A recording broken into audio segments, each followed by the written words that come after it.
students, myself Dr. Varun Pruthi. So here we are back again with the series for the most important questions for the NEET as well as INICET examination. So I will be taking the conservative dentistry and endo topics mainly. So first, endodontic part. In endodontic part, remember students, the most favorite question which generally comes is about the differences between a reversible versus an irreversible pulpitis. So they will come up with a clinical scenario. Okay, so they will give you a picture. Okay, a long question it will be like. So in that you will be mentioned, there will be mentioned about the type of pain, what type of pain it is there, whether it's a sharp shooting stabbing pain, remember there has been a question on this, or it's a dull aching gnawing pain. So A delta fibers and C fibers. Then they will come up with the intensity of the pain. If the intensity is high, severity is high, mostly it's a irreversible pulpitis. If it's comparatively low pain, the intensity is low, then most probably reversible pulpitis. So if the pain is referred, you all know it's an irreversible pulpitis. Refer to ear, refer to temple region, irreversible pulpitis. Remember the pulpal nerve fibers responsible are C fibers over here. Now pain due to change in position. Okay. So pain while lying down, typically an indication of an irreversible pulpitis. Over here, remember there has been one question on acute maxillary sinusitis also. So if in question they are coming that there is a fullness, okay, the patient is feeling a fullness, okay, on one side of the face, pain while bending down, okay. So that is typically for, they are asking for acute maxillary sinusitis. Now pain due to hot and cold sensation. So it is usually if the pain is due to hot, if the pain increases while taking hot, it is an indication of an irreversible pulpitis, while pain due to cold is usually an indication of reversible pulpitis. It's a usual thing because we need to see the intensity of pain also over here. Now lingering pain also, remember if the pain is lingering down, it's an indication of an irreversible pulpitis. The time is 10 to 15 seconds. So if the pain lingers down for more than 10 to 15 seconds, it's an irreversible pulpitis. If it stops within 10 seconds after the stimulus is removed, then it is a case of a reversible pulpitis. Remember there has been two words which have been used over here in the past papers: increasingly sensitive and continuous hypersensitivity. So if there is an increasingly, the tooth has become increasingly sensitive for past 1 month, means this tooth requires root canal treatment. And again, if they are saying that there is a continuous hypersensitivity, inverted commas, so again it means that this is an irreversible pulpitis and requires a root canal treatment. Now students, abscess formation is somehow the most favorite topic for the MCQs in examination. There have been lots and lots of questions almost every year on abscess.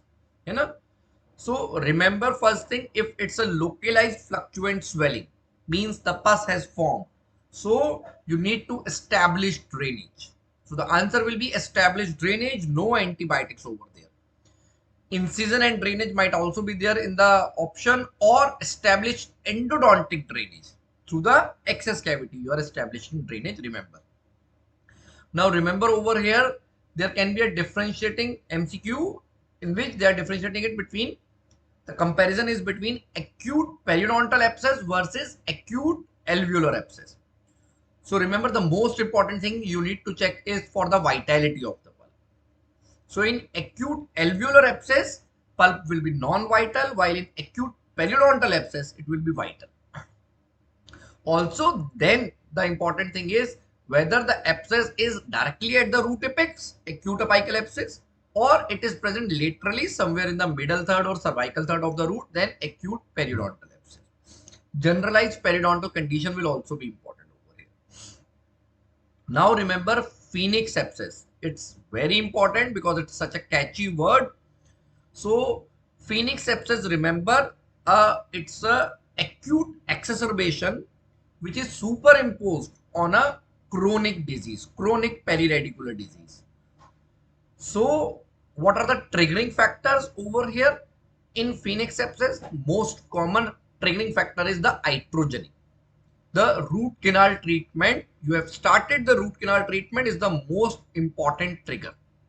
Now, lower host immunity, like the patient has become diabetic, or increased virulence or number of bacteria can also be the triggering factor for the chronic periradicular disease sorry, to be converted into an acute abscess. Okay, but this time this will be called a phoenix abscess. Remember, in case of phoenix abscess, there will be periradicular radiolucency which will be seen.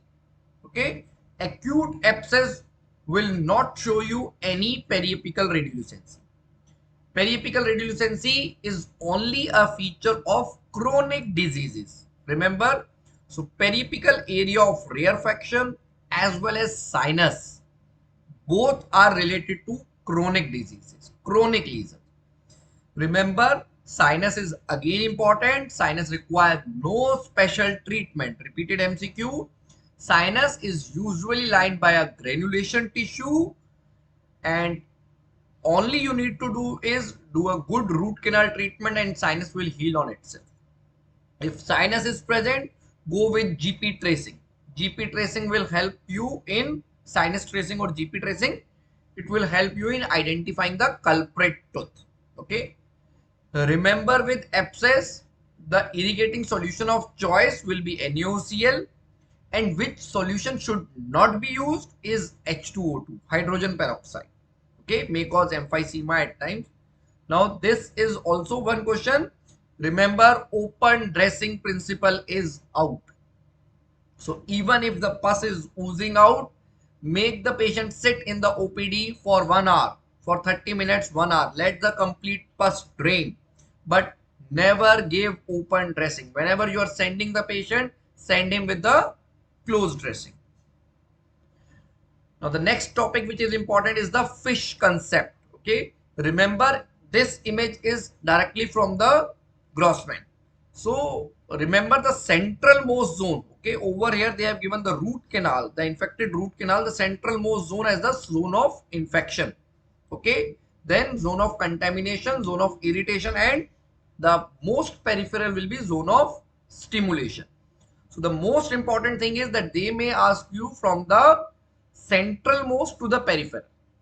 So remember the mnemonic ISIS: infection, contamination, irritation, and stimulation. Okay, remember zone of irritation, two important points over here. One thing is that the cholesterol crystals are found in this zone, zone of irritation. And second thing is that the histological picture is of activity preparatory to repair. Okay, the histological picture is of activity which is preparatory to repair. Fish concept. Now this question I have seen in past years. Okay, last 5 years, I think 2 times, 3 times this question has come, that Heather say invasive cervical resorption. So remember, when we are talking about the class 1, so there is a very minimal cervical resorption. The cervical resorption which has just penetrated the dentine, okay, it is nowhere close to the pulp. In class 2, the resorption is very close now. It has reached, it has increased, so it has become close to the coronal pulp with very little or almost no penetration, okay, into the root side. Okay, radicular dentine mein there is no extension, little or no extension. Majority of time the question comes on class 3, this. Okay, so over here look, even deeper invasion, not only the coronal dentine but up till the cervical third of the root radicular dentine has been involved. Okay, the coronal third of the root dentine has also been involved. And in class 4, look, it has gone beyond the coronal 1/3. Okay, so it's a very minimal. It has become close to the coronal pulp. Okay, but still there is almost negligible extension into the radiculodentine. Radiculodentine extension up till the cervical 1/3, and then beyond the cervical 1/3 in class 4. Now remember students, the local anesthesia is an important topic. Okay, so in local anesthesia you need to remember the central core theory. The mental fibers, the central fibers, the peripheral fibers, remember they supply the molar teeth. So remember MM, while the core fibers, the fibers which are present in the center of the neuron will supply the center of the nerve will supply the anterior teeth. So MM, mental fibers, will supply the molar teeth. Okay, this is the most commonest cause accepted theory of the LA failure. Remember, onset of pulpal anesthesia after giving an IA and B is 10 to 15 minutes. Pulpal anesthesia after inferior alveolar nerve block will take 10 to 15 minutes. The most important measure what you can take to improve the success rate of your local anesthesia inferior alveolar nerve block is slow the speed of anesthesia. So you should never give an anesthesia within 15 seconds. No, take 1 minute, 60 seconds to give a inferior alveolar nerve block. Okay, remember this Oraverse or phentolamine mesylate. Okay, so this is 0.4 milligram in 1.7 ml cartridge. This is typically helpful in pediatric patient. Oraverse, so this is to reverse the effect of local anesthesia. What happens? The pediatric patient is generally bite the lower lip. So we want to reverse those subjective symptoms. Okay. One more thing, students, remember over here that the intraligamentary anesthesia is a type of intraosseous anesthesia. The primary route is not ligaments over here in intraligamentary, but rather from ligaments. When you are giving it in intraligament, okay, in the ligament PDL space, it goes from there into the cribriform plate and goes to the adjacent bone, the marrow spaces.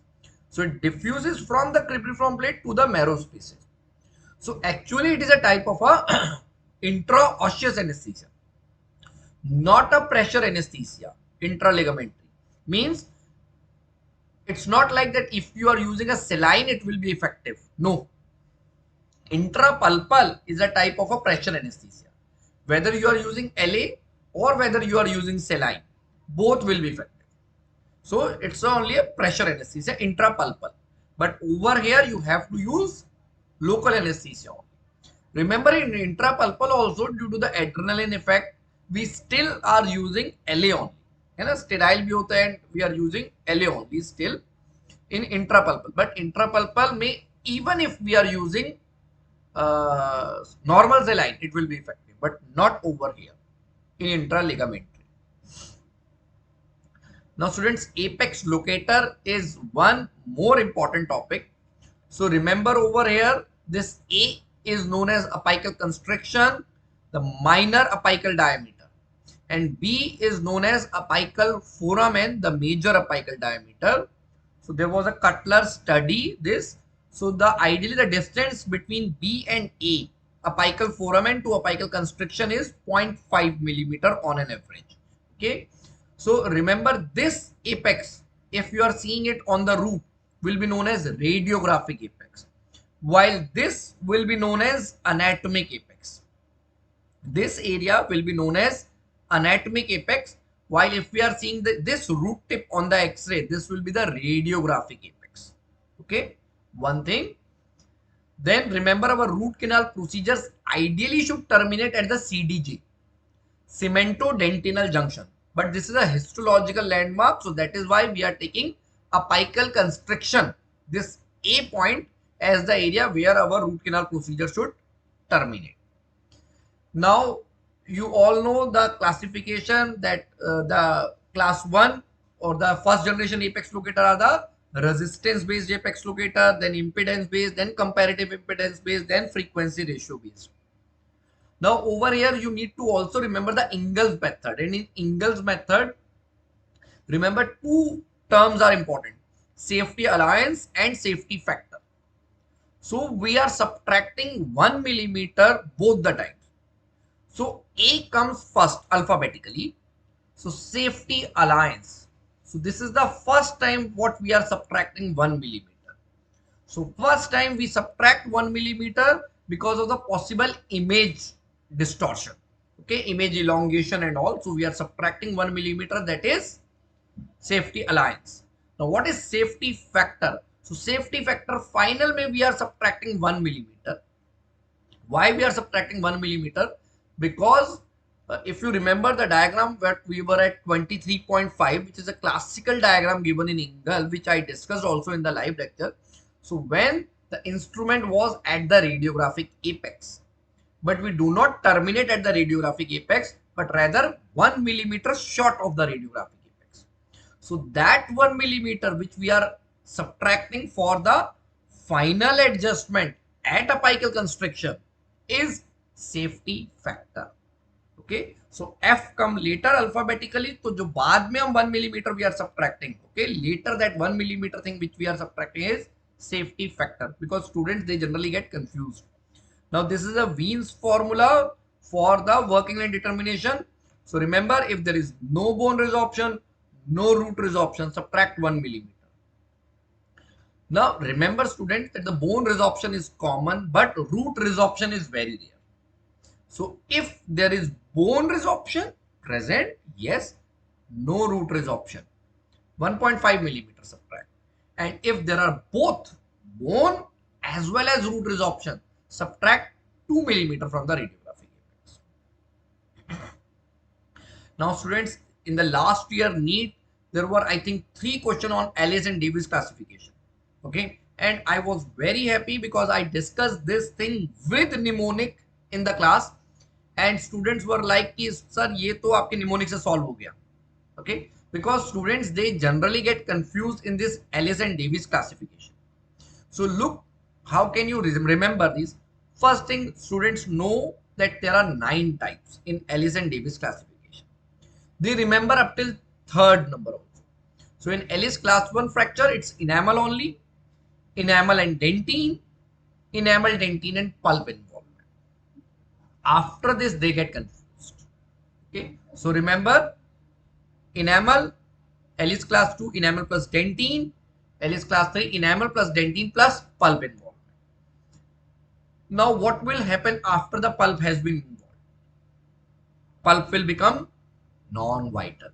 So remember students, non-vital tooth will be the Ellis class 4. Then remember a mnemonic, ARDS, acute respiratory distress syndrome. So from class 5A, avulsion, root fracture, displacement of the tooth without fracture of crown or root.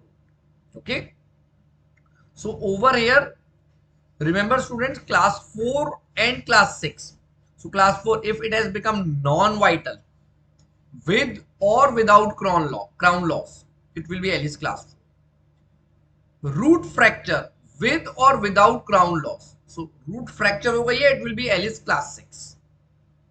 Now displacement of the tooth without fracture of crown or root. So D, acute respiratory distress, D, displacement of the tooth. Okay, class 8. Now the S stand for the fracture of the crown en masse. En masse means it has completely fractured. Only just 1 millimeter of the tooth structure is present now. Okay, so that will be the Ellis class 8 fracture. And 9 will be for the pedo patient or the deciduous dentation, the trauma to the deciduous dentation. So enamel, enamel plus dentine plus pulp. Then what will happen in Ellis class 4? After the pulp involvement, the tooth will become non-vital. Okay. Then ARDS. Okay. So avulsion, root fracture, displacement of the tooth and fracture of the crown en masse. Then last, the 9 will be We are not supposed to be, though we'll go to the pedo patients, है ना? So trauma to the deciduous teeth. Okay.